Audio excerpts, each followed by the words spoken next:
Welcome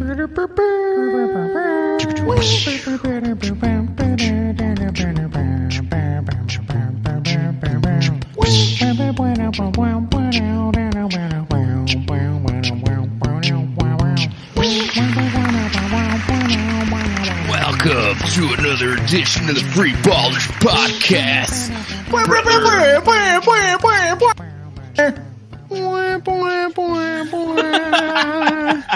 Sorry, y'all. Got another episode. Sorry. Quite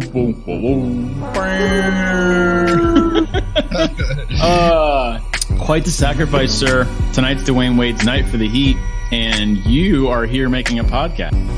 It's true. It's true. You know what I'm saying? I'm a podcaster first. I gotta do what I gotta do. Sure. The Mamba mentality. Oh boy. I work today. I clean the bathroom. Okay. I make music. Okay, King. Go on. We don't stop. We don't stop. Put me in, coach. Put me in. Oh man, the fucking Heat. Well, I'm not gonna. Okay, I was about to tell you the score, but I'm not. Gonna do that. Okay, never mind. I know some stuff. They dropped 82 points in the first half. I mean, honestly, never mind. Yeah. Honestly, I haven't seen any of it. I'm gonna watch it later for emotional reasons. But who the fuck is even scoring for them? Don't they have like a shitload of people out tonight or something? Yeah, they've been struggling, man. Like I've actually been concerned. Like defensively, they've been complete trash. Like Trae Young lit them up for 50 points last game and beat them, albeit by a hair. But he got his revenge for that last game where they embarrassed him. And so they're playing Cleveland as well, so they need to win. Yes, of course. Yeah, I'm proud of you. I was about to be the wet blanket and remind you that Miami has 500 since I think the start of the year. But you wet blanketed them yourself. And I'm like an enchilada. Like I'm all wrapped up in the wet blanket. Okay.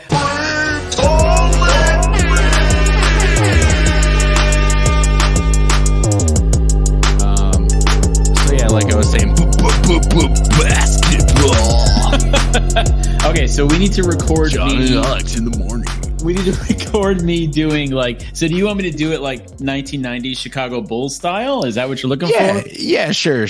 And now Gling, gling, gling, hold on. gling, gling, and the dumb like oh, so good.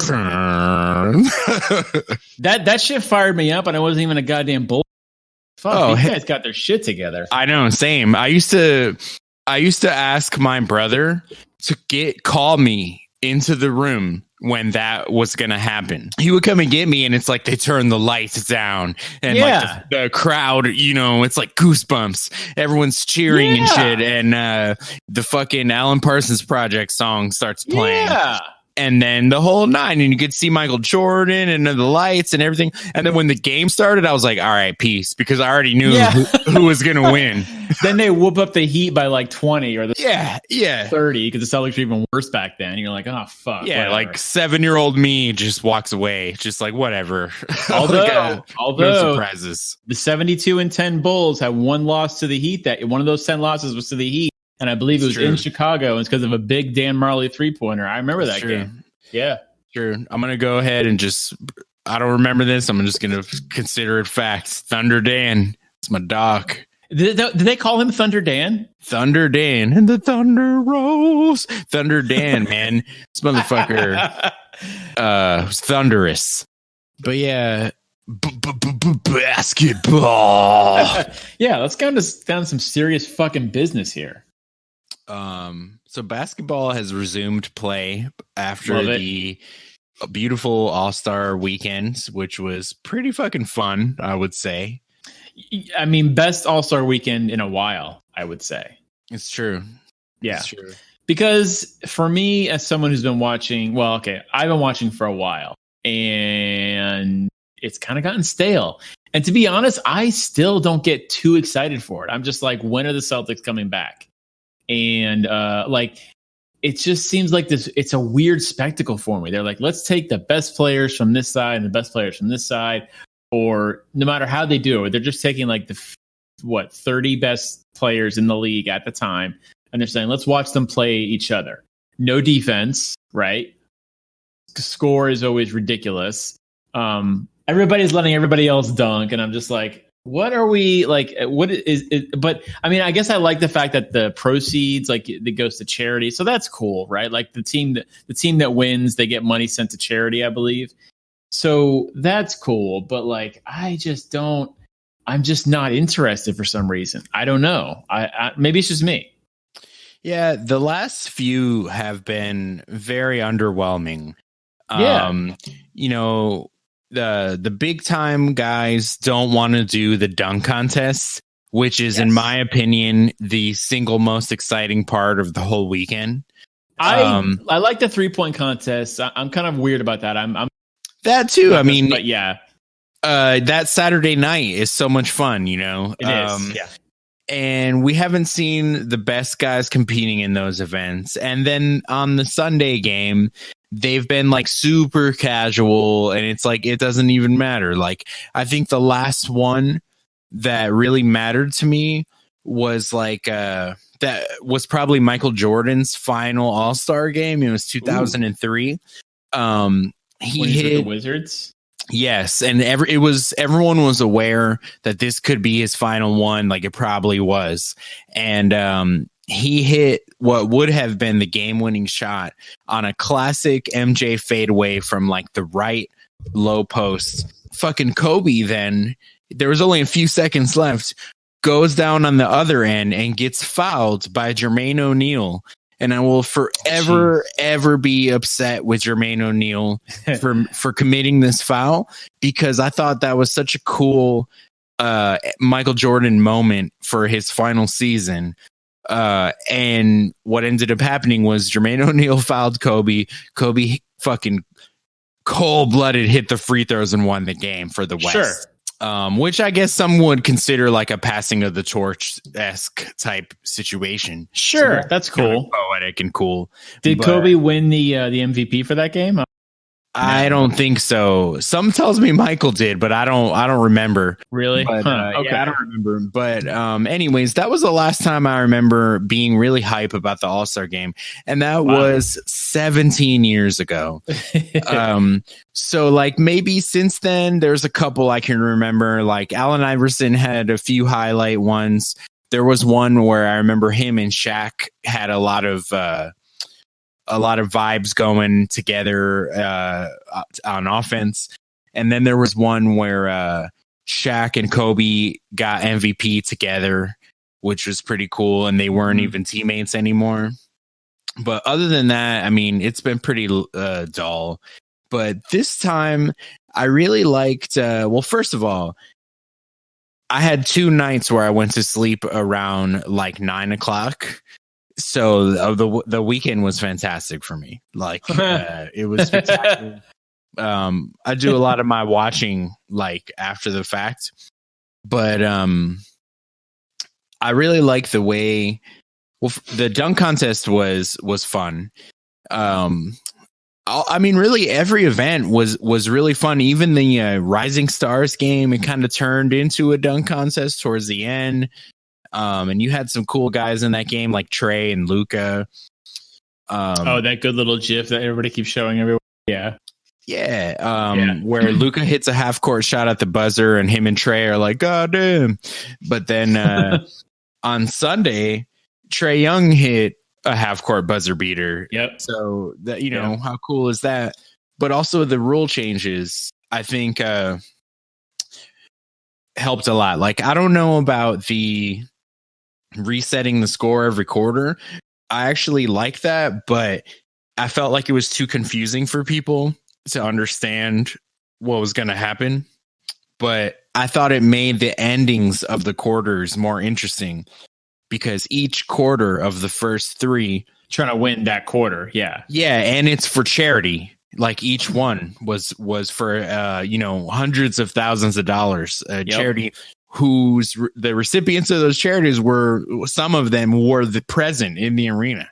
So that kind of like up the ante a little bit. But then the biggest thing that I hope they continue to do and also explore like what else they can do with was what's called the Elam ending. So the Elam ending was created by Nick Elam. Nick Elam, okay. And he is a part of what's called the basketball tournament. And the Elam ending is essentially the end of the game is not determined by a length of time.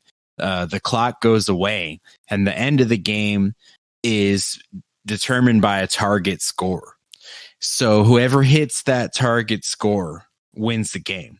Kind of like, it's kind of like you're playing at the park. Yeah. Playing to 11 by ones and twos. Yeah. Which, like, all credit to this guy, Nick Elam, and that's cool as fuck. But let's not pretend like people haven't been doing that shit at the park forever. That's fair.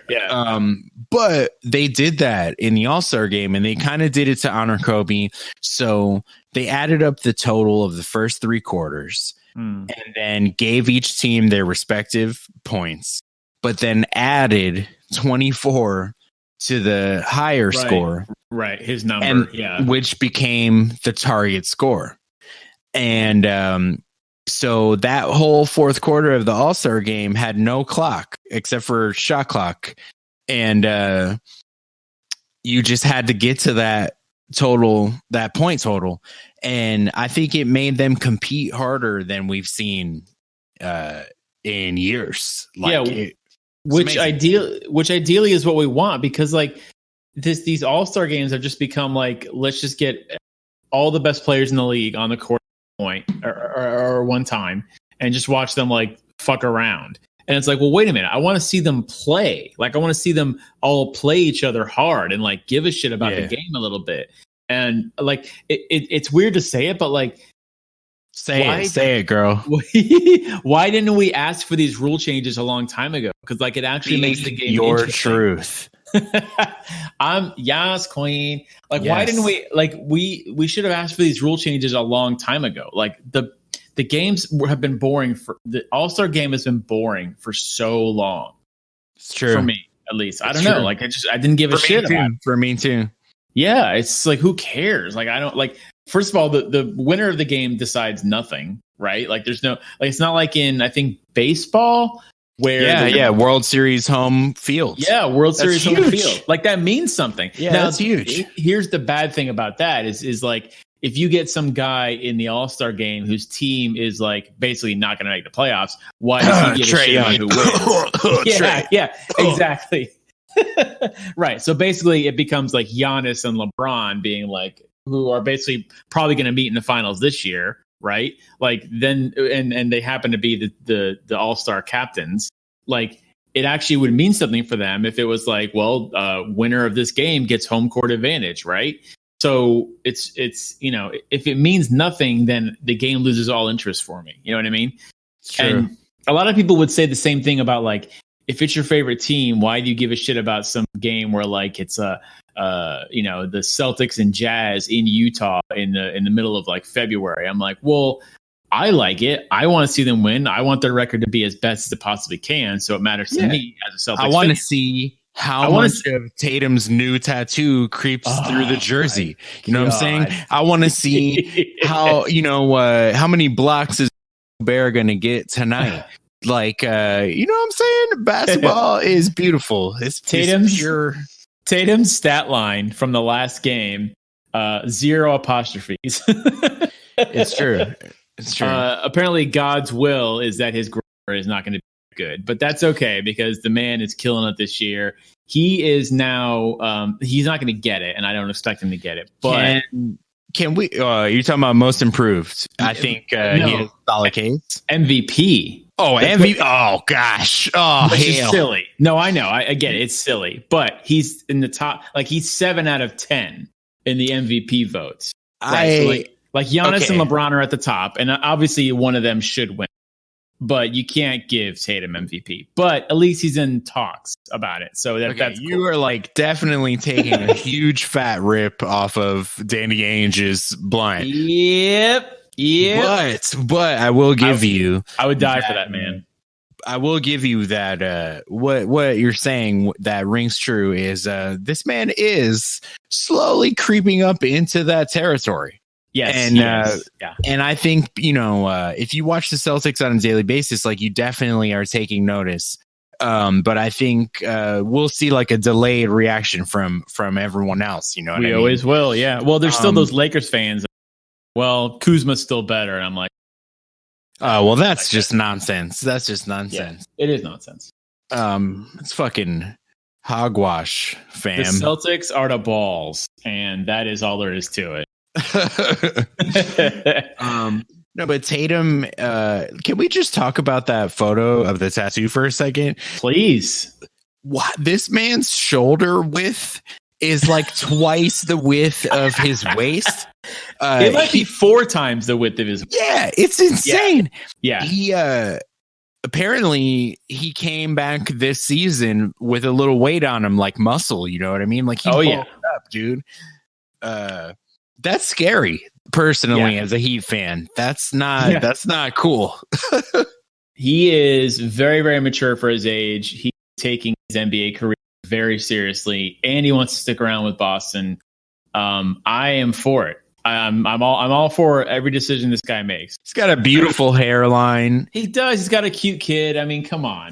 He's got a bad beat. That's fine. We'll let him have it. It's true. Tattoo is questionable, but hey, man, live your life. Speak your truth. Tattoo. He's got to put an apostrophe in there. Yeah. So that picture. No, he's got he's got a weird thing going on below the hairline on his neck. I don't know what's happening there. I didn't notice that. Wow, you're a true Celtics fan. See, I didn't even, as a Heat fan, I didn't even see that. No, you're getting all in there. We don't expect you to see it. That's up to us to see. I mean, that's our boy. That's what we do. I mean, all in there. We traded up for him. Wait, traded down, traded up, traded all up. Around, all directions. We traded every direction just to get Jason Tatum because we didn't feel like dealing with Markelle Fultz. But Markelle Fultz, the jumper, died for this. It did, as it should have. It's been resurrected since. It has, yeah. He's. It did I'm die actually for this. happy for him. Yeah, me too. He's been fun to watch this year. I felt really bad for him in All-Star Weekend in the dunk contest because fucking what's his name? Aaron Gordon chose him to deliver the pass off the backboard, and the first pass that he did was just horrible, man. And and it's like, I'm so glad that Jones Jr. and Aaron Gordon put on enough of a show to where, like, I don't even think I saw anyone ragging on him for that. And that's great because he caught so much bullshit from the troubles he went through with his jumper. And is it a nerve thing in his shoulder? Is it psychological? Does he got the yips? Like, what is it? So I felt for him in that moment, but I was really glad that he was able to get a good one that Aaron Gordon delivered. Actually, one of my favorite dunks of the night. I don't know if you saw. It was good. It was supposed to be off the side of the backboard, but it kind of smudged the corner of it. Fine. And then but he caught that shit with his right hand, mid 360. Oh man, that was beautiful. And I 100% support Derrick Jones Jr.'s victory. I think he deserved it. Sure. You can't win clipping Taco Fall's whole head off. Everyone just pretended Kenny Smith was like, he cleared him. While we're watching slow-mo, all of his genitalia rub all up on Taco Fall's back of his head. You can see his ball sweat on the back of Taco Fall's head. Taco Fall's still there. He can't even reach it. It's ridiculous. It's true. Better watch out. He's about to get me too. Credit for even trying that. I mean, Taco Fall didn't even know that was going to happen. He called him out of the audience and said, "I'm going to jump over guys." He's like, "It's true." Yeah. But and then Aaron Jones Aaron Jesus Aaron Christ. Gordon. Aaron Gordon got robbed again. No. No, I can't tolerate it, dude. 2 years in a row? He definitely was amazing. I definitely think he got robbed the other time. But I mean, not only did he clip Taco Fall in that final dunk, but he copied one of Derrick Jones Jr.'s dunks. Like, he did the same fucking dunk. That's fair. Speaking of the Magic, my low-key favorite dunk of that contest was Dwight Howard's, to be honest. What? I liked the one-handed, like, 360. Like, it was simple. It was harder than it looks. Okay. You chose a different one than I thought you would, and I. Oh yeah, no, I was too. I like. I was talking about the one-handed 360 he did. I thought that was good. Yeah, he does that during a game, and the LA crowd would lose their fucking mind, or any crowd would lose their matter. That's a fun dunk. I mean, I'm fine with that. That's actually badass. He kind of like Superman's in the other direction, like facing the opposite rim. He's spinning the opposite way as well, which is difficult. I'd like to see a lot of other guys in the league try that. That's what the dunk contest should be, sort of a game of horse. Like, I do one dunk, and then you have to copy that dunk. Ooh, that's interesting. That's interesting. Yeah.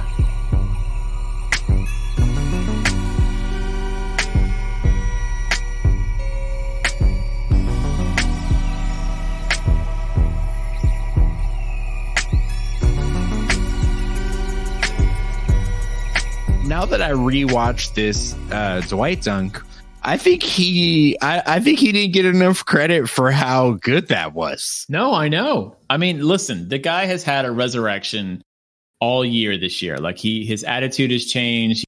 Totally different guy. Yeah, dude. They just showed the score.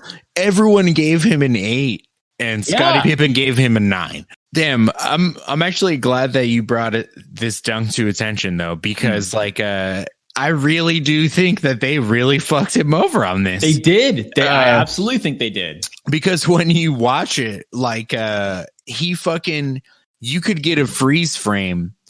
You could get a freeze frame of him not even facing the basket, like, looking at the opposite basket with his arms extended. Yes. Just smiling. And then he fucking turns around and dunks it. I think the fact that it was so simple, it kind of like went over everybody's heads. And by the way, how old is this man? It's true. He's like 11. No, he's 34, and he's up there doing that shit. Like, man, true. I mean, give the man some credit, you know? I don't know. That's just that reminds me of a couple dunks from some of his past dunk contests, like the one where he put the sticker up.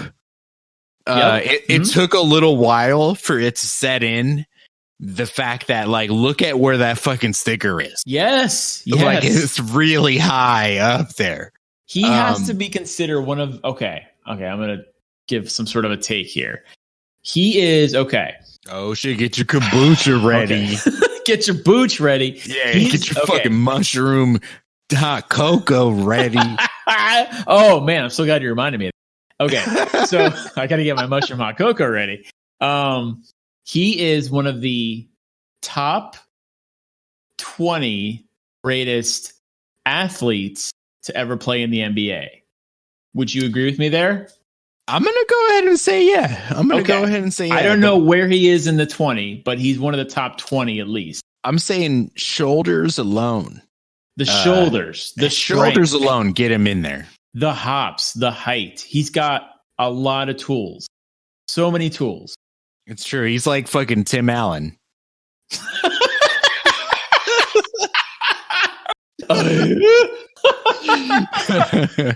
God damn. Oh, that's good. His Wilson is like Jameer Nelson, basically. Oh, you know shit. What I mean? Stan Van Gundy. It's Stan Van Gundy. Oh, that was good. Fuck you. That's good.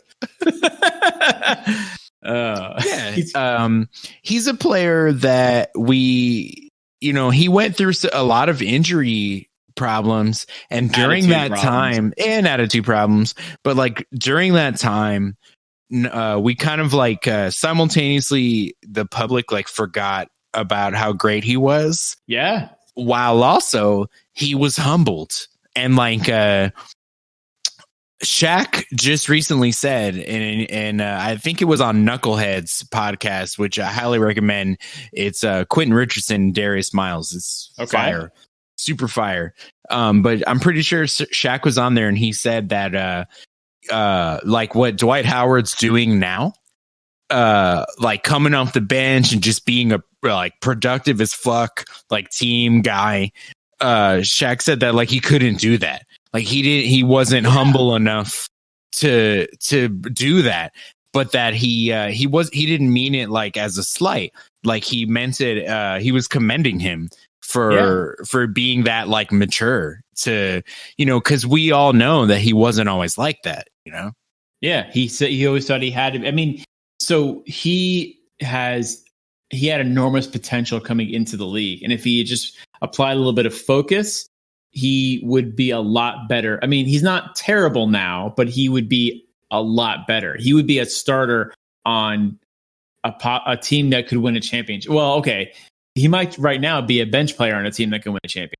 But yeah, he could easily be a starter. But if he had some focus and a better attitude in the earlier part of his career, he could have been a starter on a championship on a team that actually won a championship. He got damn close. Damn close. Yeah.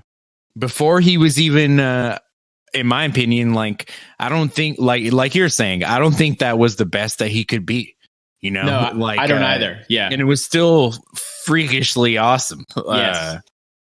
But you know, he beat LeBron in a playoff series. He did. That's true. Great playoff series, by the way. You know, just unfortunately, I think that Magic team relied heavily on the 3-point shooters around him. Nelson, Turkoglu. Yeah, Rafer Alston, who Carter. stepped in when Jameer got hurt. Lewis. But, Rashard and Turkoglu were like, they became their best selves for sure. Like them dudes were going off for that team. But you know, unfortunately, they had to go head to head with Kobe, fresh off of I believe a finals loss. Yep. You know, from the Celtics. Celtics, yeah. So like they had to play them, and their shots. I think they got on a streak with their shooting that had an untimely end. And if they would have been able to hit their threes the way they did in the whole playoffs previous to that series, we might be talking about Dwight as a champion, as an NBA champion. Yeah, and we wouldn't, and there wouldn't be so much. There wouldn't be so much trash talk about. Which I mean, he's doing something now that people were telling Carmelo to do for a very long time. They're like, listen, you are older now. You're not as good as you used to be. You don't have the quickness. You're not playing defense. So you may have to come off the bench. And he's like, nah, I don't think I'm going to do that. I've been a starter my whole career, and I will continue to be a starter. And the league's like, well, hey, they want me to come off the bench, P. AOP. Yeah. And everybody's like, you really should come off the bench because that's the way you're going to keep your career going. That's how that works. Like Vince Carter figured it out. Dwight Howard's now figured it out. Like Dwight Howard has more maturity than Carmelo Anthony at this point. Just for that one reason alone. You could say that. Yeah, you could say that. Yeah. I mean, he's shown more personal growth, I feel. Absolutely. Yeah. And Carmelo Anthony now, to be fair, has had a nice little resurgence with Portland. But he's starting and shit. Like he's starting. And he's starting on a team that, I mean, if we look at the standings, I'm going to look where they are now. I think they're not even going to make the playoffs this season.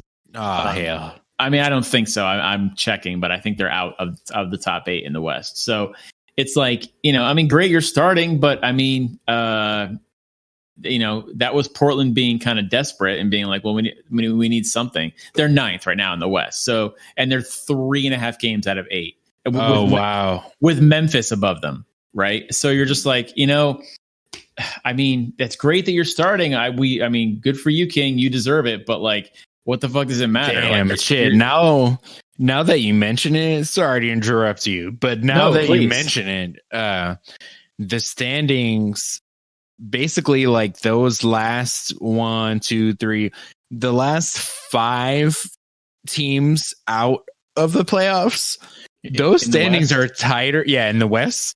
that shit is tighter than AC Slater's pectoral muscles. Like that shit is actually going to be really interesting. All 5 of those teams are at least 3.5 games behind Memphis, who is sitting in the 8th spot, which if I was them, I would feel so good about that. Oh, yeah. But if that's a lot of pressure, man, because we're talking 3 games basically. So wait, are you talking about seeds 9, 10, 11, 12, and 13? Portland all the way down to Phoenix? Yeah, you're fucking right. Yeah, because there's only 2.5 games in between the 9th seed Portland and the 13th seed Phoenix. Yeah. So basically Phoenix, if they put together a little run, could get up to 9th and be within a few games of Memphis, basically. Yeah. Like for Phoenix and Sacramento, it'd be a little bit more difficult. Sure. But I do think if I'm I almost said Seattle, RIP. Ooh. If I'm Portland, San Antonio, or New Orleans, I'm not like giving up. You know what I mean? No, not at all. No, especially New Orleans since Zion. Yeah, Zion just set that record for hit a streak, youngest guy to eat a taco while doing a donut in his Maserati. Yeah, that's definitely it. No, I think it was he's the first player since Carmelo to have 5 straight 20-point games as a rookie or something like that. 7. Yeah, 7 is a 7. Okay, yeah. So this is the Zion. He is who we thought he was. Oh yeah, I'm not worried about him at all. Yeah. He's very good at basketball. He's very, very good. And also Melo, I don't want to have Melo slander, but I just wish that I feel like him starting for the Blazers is like almost a negative reinforcement. Like I'm so afraid for him because I like him. I feel like he's going to have the end of his career is going to be kind of like Allen Iverson, where like he just kind of like refused to come off the bench and just kind of fizzled out. And he is playing well as far as I know. I feel like he's playing well for them. He is. Yeah. Things have turned around for them since he's been on the team. And, he deserves that and everything. But if we're talking about Dwight Howard and what he's doing, I feel like what Dwight Howard has done is a little bit more admirable, basically, like to repair his reputation and also kind of like humble himself, come off the bench and just produce. And he gets a second try to make good with the Lakers after that. He could win a championship. Yeah, could you imagine like the poetry of that? Like him going to LA and it not working out with Kobe, but then like years later he comes back and is a productive player. Hot take here, fucking, but his role on that team kind of reminds me of Alonzo Mourning on the 2006 championship Heat, where we already had Shaq and Alonzo Mourning was like borderline retired, and he came back to play to back up Shaq and come off the bench. Yeah, which him and Shaq never really liked each other and had intense battles. And we're both starters and we're both admirable, worthy, deserving starters for most of their career. Yeah, so they kind of had to bury the hatchet. And Shaq has spoken about this, where he kind of like he had to tell Zoe, hey man, like I've always respected you, and like whatever we've gone through in the past is in the past, and let's fucking let's get this fucking ring. But Shaq was on the tail end of his career at that time, and I feel like it gets slept on a little bit, how he didn't exactly dominate like in that finals. And no, it was like all Dwayne Wade, but then Shaq gave what he could, but they were like double and triple teaming his ass. And when he went to the bench, Alonzo Mourning would come out, and I think he had at least 2 blocks every single game in that finals. And that's like a very safe estimate. It's big time though.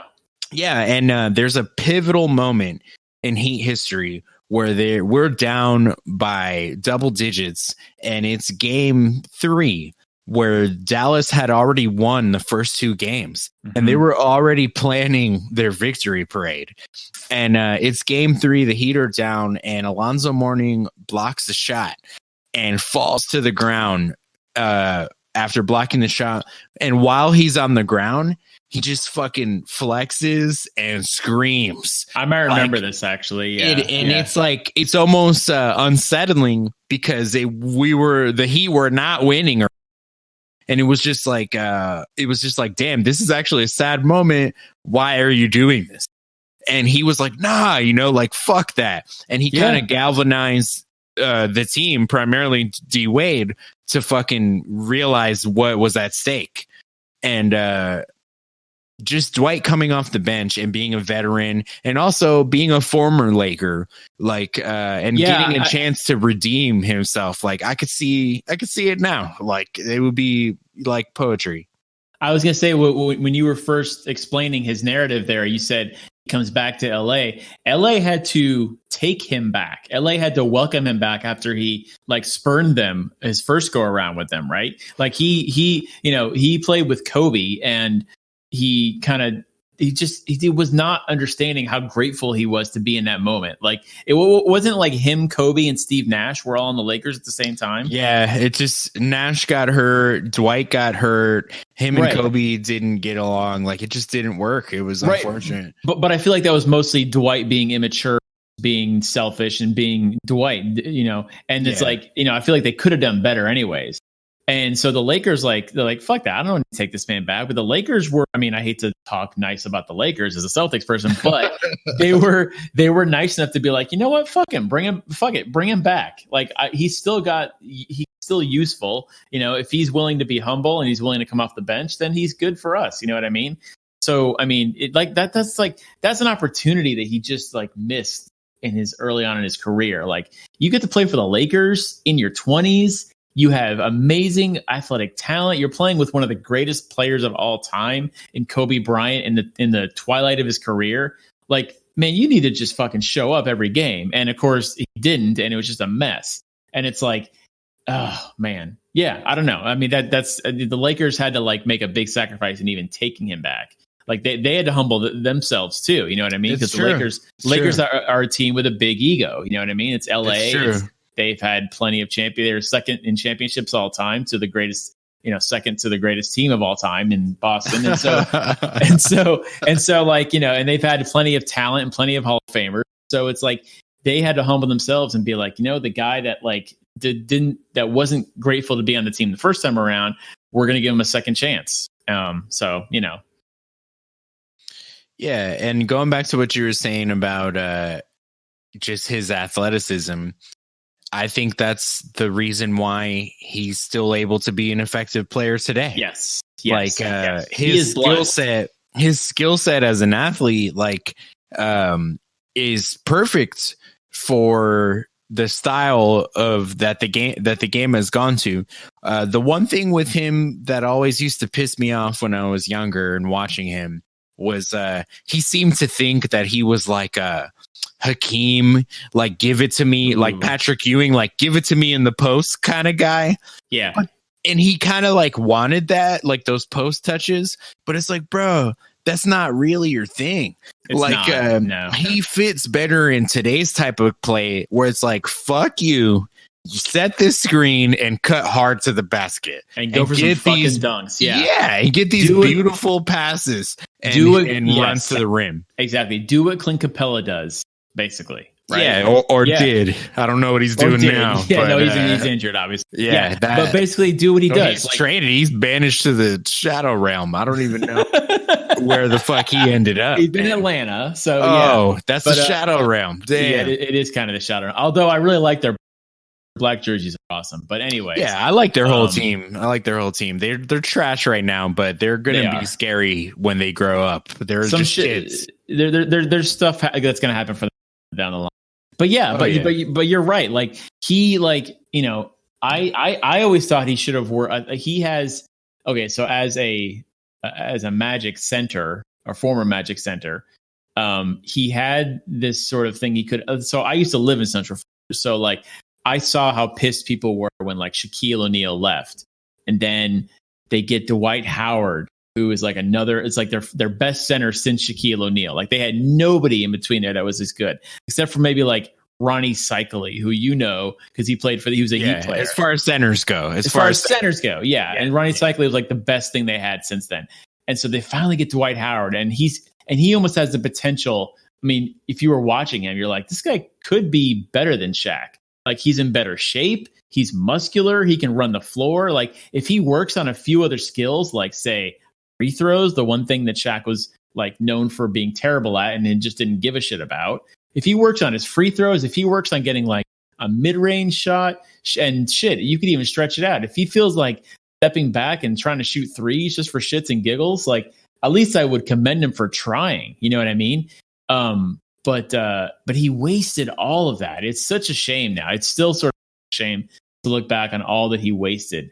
Because, but I mean, if he wins a championship this year, he kind of redeems himself in his mind. But, man. So much. Yeah.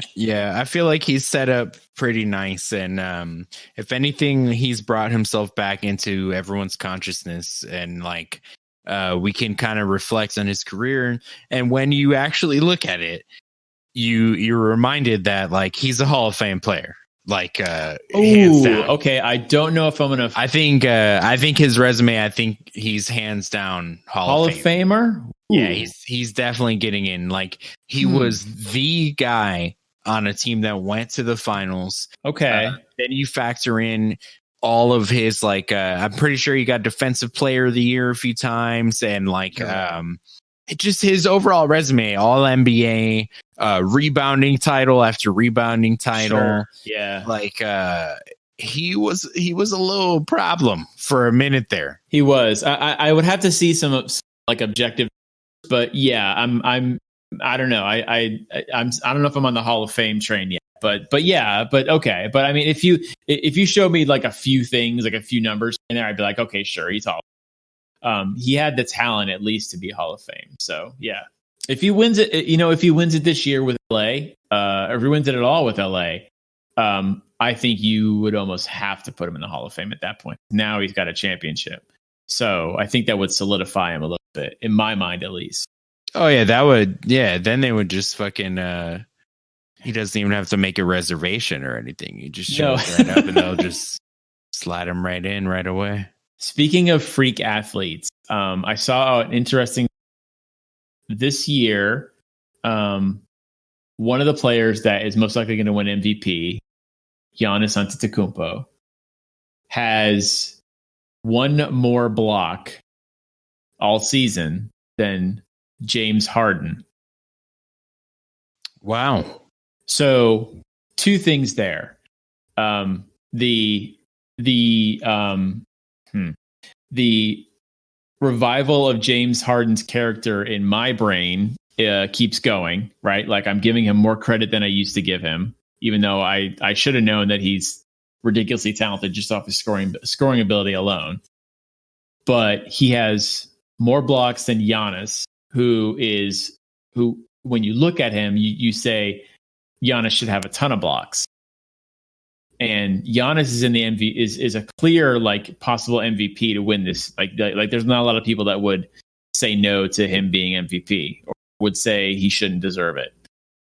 But he only has one more block than James Harden this entire season. That's interesting. It's interesting. And considering that we used to harp on James Harden for his defense. So I guess what I'm trying to say is James Harden better than we thought he was, or is Giannis worse than we thought he was? I'm gonna say just based on comparing those two players together in the blocks category for this season. Yeah, I'm gonna say that James Harden has become a better defender. I feel like James Harden, it's still obviously and probably never will be his strong point of his game or anything. He'll be known for scoring. Yeah, but he's come, which is fine. he's come a long way from the guy who got crossed to the ground, ankles broken by like I think it was a Nigerian player in the world play, like in the Olympics. This man, Ooh, I remember that. Yeah, he got his ankles broken. And there was actually a fun little sequence in the All-Star game where I believe Giannis admitted that they were targeting him on defense. Yeah, in the fourth quarter, I think it was. Yeah, and every time they couldn't score on him. Every time. And so I think that was a little, not a lot of people are going to remember that. But I think it was a little example of that his defense has improved. Which takes Harden to another, like I said, takes Harden to another level in my brain. Like I had him pegged as a guy who focused only on putting the ball in the basket, which is fine. If that's your thing, that's fine. There's obviously nothing wrong with that. Like you need a guy who can do that. Every team does. But he was criticized for so long for his bad defense because he would sort of take breaks on defense and do things where he was clearly not trying.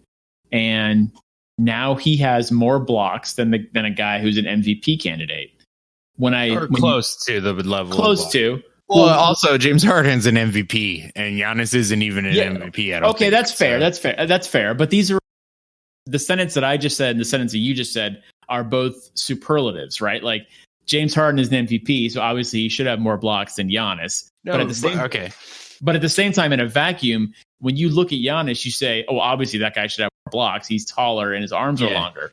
But and then you say, "Oh, James Harden, he has a reputation for not playing defense." But then you look at just this season, and I know it's only one block more, but it's not though. So Giannis has 0.1 more, but Harden is at 1.0. Oh no, I wasn't going. Wait, I wasn't going off of average. I was going block. Oh, like just total. Mm-hmm. Okay. Oh, nice. Total blocks. Yeah. Okay. Yeah. Here, let me. I just had it here actually. That shit is interesting though because both Giannis and Harden, like you bringing this up, made me want to see. And it's Giannis. Giannis only has one more block this season than James Harden. 52 to 51. Yeah. So I wanted to know, because we can compare them both like in a vacuum, but I wanted to know like where they stand in whole like league wide. And they're both in the top 30 in blocks. And it's not like Giannis is way up. Giannis is 24th and fucking James Harden is 29th. Yeah. So and James Harden is a 2 guard, by the way. Yeah. Yeah. So by my calculations, James Harden is good at basketball. Yes, agreed. We both we both agree. Yes, I mean, as much as that's the thing, as much as people want to hate James Harden, and I get the hate, he's got a punchable face, but the man is good at basketball, offense and defense. Yeah, he's a positive basketball player. Like, yes, it's true, and it's I don't know why people just hate him so much. His face. I don't really know. It's his face. Or maybe just the free throws. I think it's like the borderline offensive fouls that get called defensive fouls. Yes. Well, it's the obvious flopping, the obvious like trying to get fouls, which there have been times when you're like, okay, he's obviously trying to get a foul. But I mean, at the same time, who was it? There was some random player that said it once. I can't remember who, but he said, it was Russell Westbrook, I think. He said something like trying to get fouled is a strategy, and he's not wrong, right? Like a lot of coaches will say, like if you are a team that's struggling putting the ball in the basket, your coaches will say, be more aggressive, drive to the hoop, like go right at every player. If you're playing against a team that has a big time shot blocker in the middle, go right at him, try to get him to foul out. Like fouls is it's a part of the game. And they're a strategy. Like games are won and lost at the free throw line. I mean, the All-Star game was just lost and won at the free throw line. So it's it's important. NBA Finals. Mm-hmm. I mean, plenty of them, right? Yeah. It's true. Not to mention like anybody, which I also have hated on him for like the fact that he's just getting to the line all night. But like, you couldn't tell me though. Like, let's say they played a game where there just were no fouls. Mm-hmm. You couldn't tell me he wouldn't cook everybody. Like he's still gonna be cooking people up. It's not like he can't play. Yeah, he's an incredible ball handler. I mean, I hate to slurp him, but man, the motherfucker's good. Yeah, sure. Damn, have we been low key talking about like the all time dudes you hate but are awesome as fuck team? Just fucking heels of the NBA, heels of the NBA, all-star heel team. You know, like they're villains, but you can't deny their ability to play. It's true. We could James be heroes. Just for one day. Harden's like, nah. Fuck that. Yeah, Dwight Howard may have taken himself out of that list. Yeah. Yeah, it's true. He's turned babyface. For sure. He's made that turn. Wait, what? These are wrestling terms. But I thought you were talking about that singer from the 90s, but okay. Oh, we could talk babyface all day if you really want to. She highly underrated. Yeah, Indiana. I bet he's a Pacers fan. But but yeah, Dwight Howard's kind of taking a turn to be a good guy, but yes. James Harden is still villainized. Yeah. And Dwight Howard has enough years of being villainized that he would need a long time of being the good guy to reverse that. So I think we got our center and our shooting guard right there. We do actually, yeah, and that's a good start actually. Dwight Howard and what was that other like? Didn't we've created a team before though, haven't we? Oh yeah, of like guys that what's Sacramento Kings. Well, what was the team that we created that had like Dennis Rodman? I think it was kind of like the loose cannon squad kind of situation. Team. Yeah, something like that. Like it was like Dennis Rodman, Ron Artest. Okay, I see. Yeah, Rasheed Wallace. Oh, that's a good one.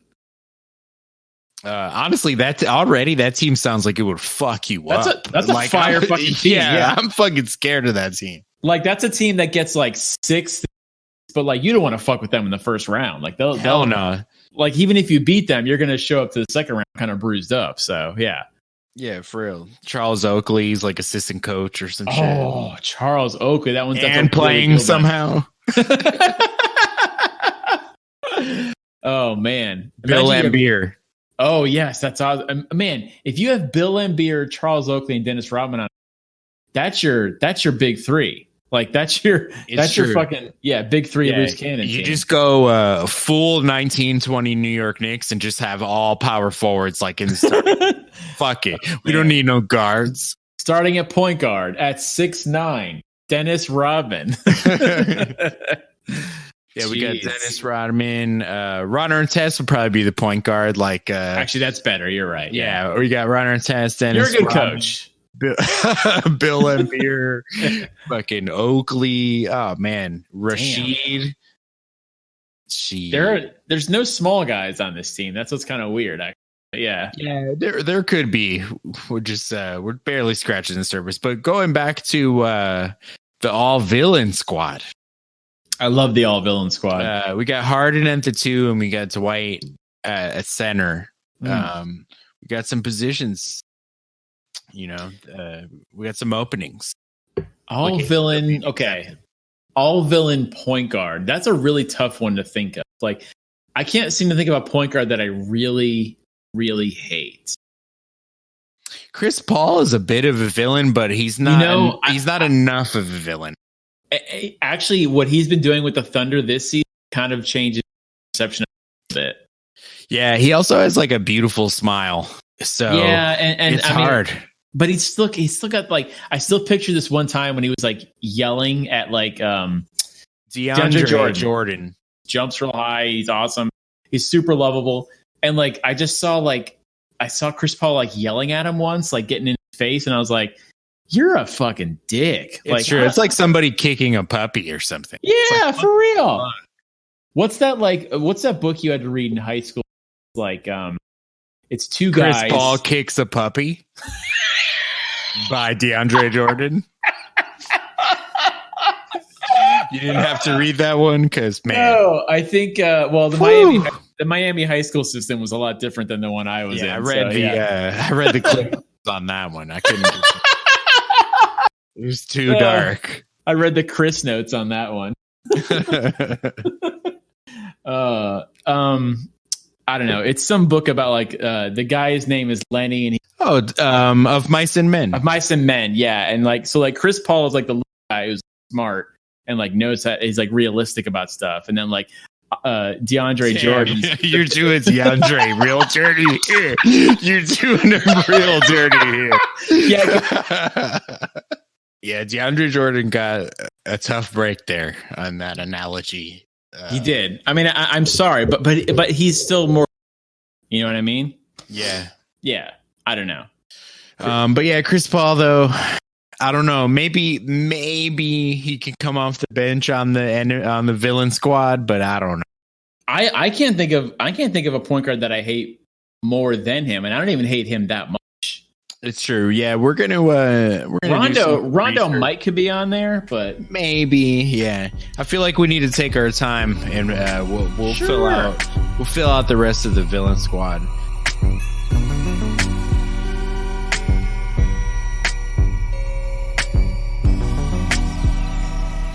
Going back to is Dwight Howard, who clearly like this is just the fucking Dwight Howard episode. It's fine. If Dwight Howard, whether or not he gets into the Hall of Fame, on Basketball Reference, there's a thing they do called similarity score, where they compare win shares in each season across entire careers.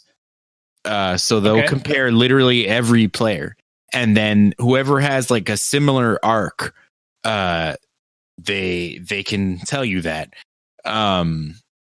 The similarities for Dwight Howard, which by the way, like everything I just said is like worse than how Yoda would say it, but that's just what we roll with. Right. Dwight Howard's similarity score, like little comparisons on B-Ball Reference, is fucking. I'm just gonna read down the list. Okay. Bill Lanier, Walt Bellamy, Patrick Ewing, Jack Sikma, Dan Issel, Moses Malone, Hakeem Olajuwon, Dikembe Mutombo, Robert Parrish, and Wes Unseld. Like, so pretty strong, bro. Oh yeah. So hold on. So what is this saying exactly? So those are all former centers in the league. Dwight Howard. They're players who have had similar careers to him. Oh, okay. As based on win shares. Win share. Okay. Gotcha. Patrick Ewing. Actually, that's true. Patrick Ewing never won a championship either, but has also been to the finals once. Yeah, I mean Hakeem is in there too. He's further down the list, but he's there too. And Dikembe.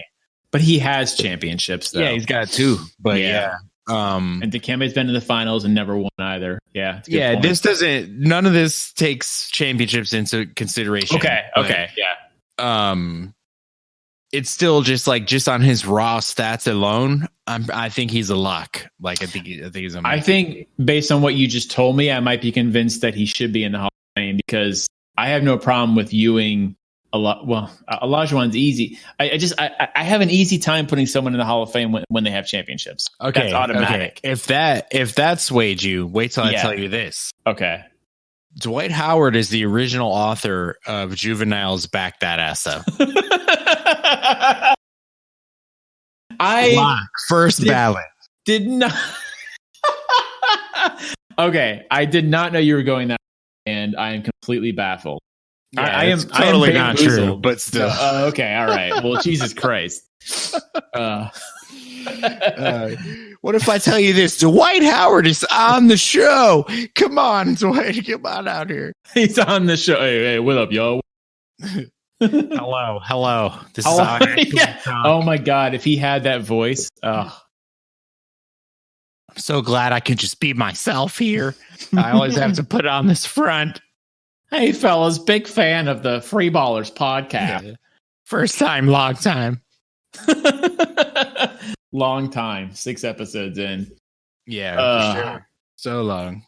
Man. This has all just been one episode. People don't know that, but like I just split it up into like 9 or 10 episodes. But that's fine. I mean, we had to. With this, this was an amazing amount of knowledge that we spit at you. You can't just take it all in one hit. It's like when Tony Stark, had all 6 of the stones on his glove. Like he can't handle all that power. He could snap, but he's gonna die. It's like when Jon Stark used to work at a supermarket. It's very similar. Have you heard Jon Stark's talk? Fucking, did this dude just did this? I mean, come on. Have you ever? I mean, I've heard him get interviewed before. I think it was regarding like a Reggie Miller 30 for 30 or some shit. I don't even. But that guy is just very difficult to understand when he speaks. And I'm being nice, by the way. Yeah, he's responsible for one of my favorite quotes of all time. But yes, go ahead. This dude just did this. It's fucking amazing. But one of the most like of the 90s, one of the dunks I've ever seen is where he dunks on like Jordan, Pippen, and Horace Grant or something. He was a bad motherfucker. Like he wasn't playing no game. That would be like if went to the NBA or some shit. Like this man, he has a really interesting story of like how he made it, and he was like a grocery bagger before he got there, which is absolutely insane. But yeah, I think gonna call it a day for sure. Catch that Heat game. Yeah, I'm gonna watch this Heat game and check your boy out. Probably just cry tears of joy. Don't do it.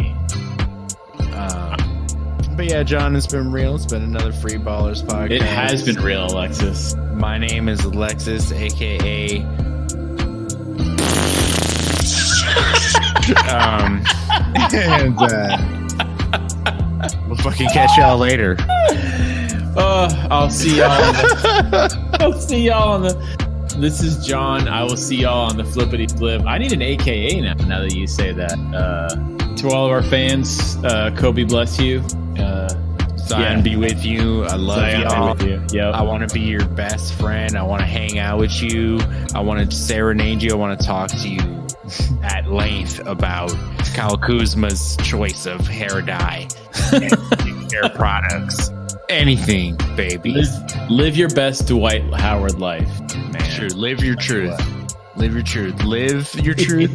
Laugh your truth and love your truth. Love your truth. Thank you. Pat Riley be with you. Te amo. Kind of want to cry how pretty that ending was. Oh, like, that's a little much, but yeah. It was beautiful, man. I'm touched. I'm touched by an angel. His name is Angel, so yeah. Yo, wrap it up, B.